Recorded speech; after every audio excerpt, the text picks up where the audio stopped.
salamat po.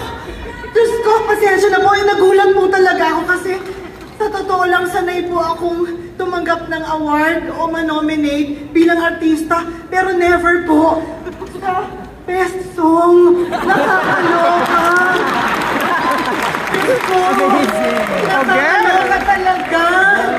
So, kung may magtatanong man sa inyo, ito po yun. Sa langhap mo'y nananabi. Nakakita ang langhap mo tawad pa rin. Manila. Di bale at titib hanggang hita. Ulalayap kahit puwet katakam-takam.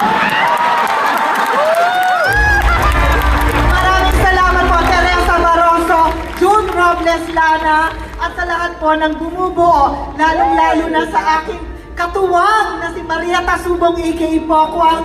Maraming salamat po at nagustuhan ninyo.